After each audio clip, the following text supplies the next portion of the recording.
sur App Store ngeen télécharger seen application des médias comme ni ngeen ko déggee El Hadji Ahmed Aïdara léegi mu yegg si bu soobee yàlla laata loolu nag Birahim Diadji Touré on revient bien sûr ci désistement wu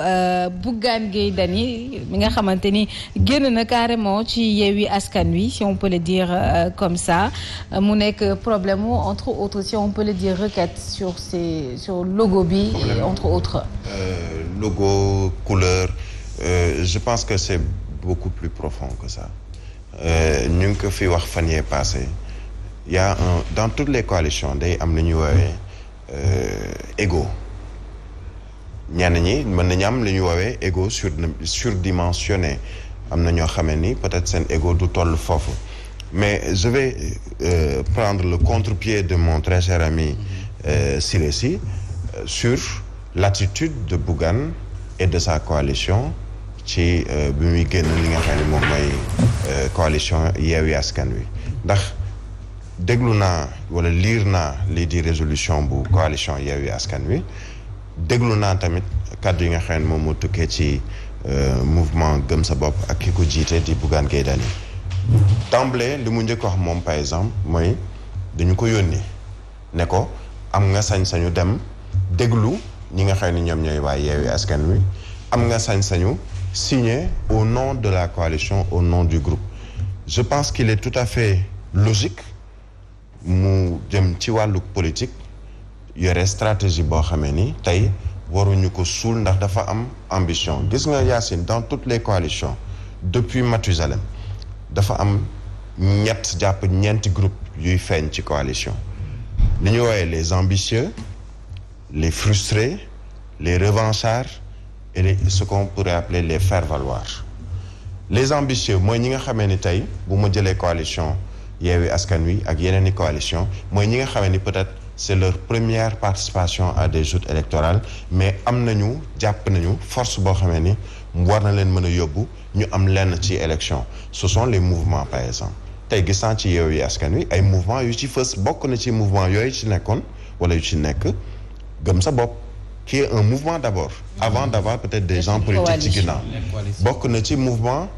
Guédiawaye la bokk qui est un mouvement d'abord avant am ay soutien politique ci ginnaawam ay mouvement bi Go Faye dirigé je pense au Parcelles Assainies ak yeneen i mouvement yoo xam ne c'est des mouvements d'abord avant ñuy nekk ñoo xam ne dañu am ay affinités avec des hommes politiques ñu siiw wala ñu bañ a siiw ñooñu laay wooye les ambitieux les frustrés mooy ñi nga xamee ni dem nañ ci élection yu ne peut-être amuñu dara ñu ne faw ñu langaamu ci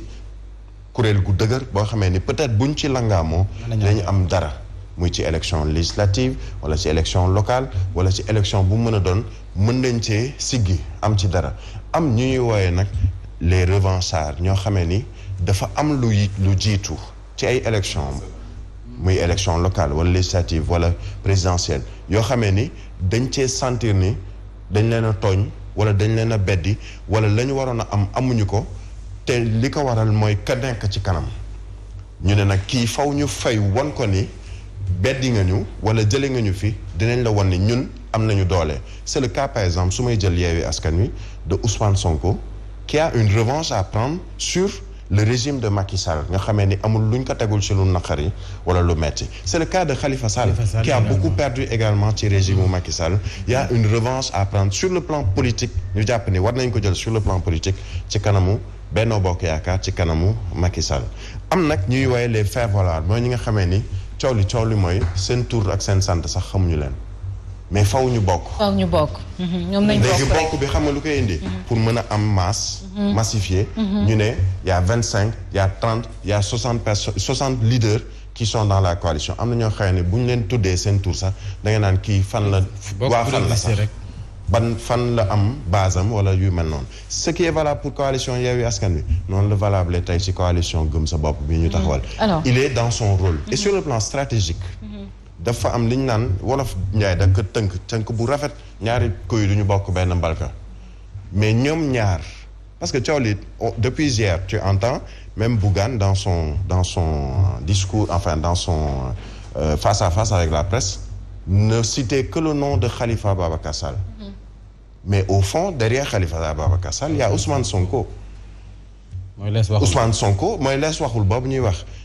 ñaar ñooñ ku ci nekk am nga ambition. kenn ki c'est légitime tax dafay jàpp ne dem naa ci ay élection am na lu ma am ci élection muy législative di présidentielle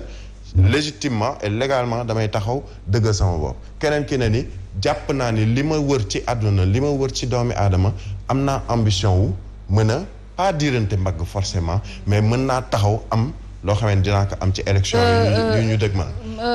juste ma daaneel s'il te plaît juste foofu pour dire que ku ci nekk li nga am ci wàlluk ambition faw nga fësal ko mais man là où je suis peut-être assez frustré xam nga may lan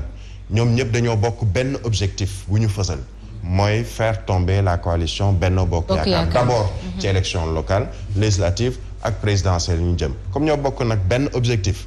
peut-être que déggoo boobu moom moo mënul am seen biir mais ay question de couleur ak yooyu par principe moi je pense que Bougane lu mu def noonu la mën a def. D'accord par principe maintenant sur le plan politique laay wax communication Bougane nan nga ko gisee. mais il s'affirme de plus en plus c'est-à-dire que il est en train de grandir sur le plan politique il est en train de mûrir sur le plan politique il reste encore un petit poussé entre guillemets sur le plan politique sur le plan communicationnel ci wàllu politique parce que am na ñu ko fi jiitu yàgg ci politique un Khalifa Sall maam la sax ci ñenn ñi ci wàllu politique bi muy nekk ay Ousmane Tanor Dieng ngay dégg moo leen sax mag donc ñooñu am nañu un vécu politique am nañu une expérience politique même si c'est d'un jour xam nga luy expérience politique mooy dem ci élection locale leneen loo fi wax du expérience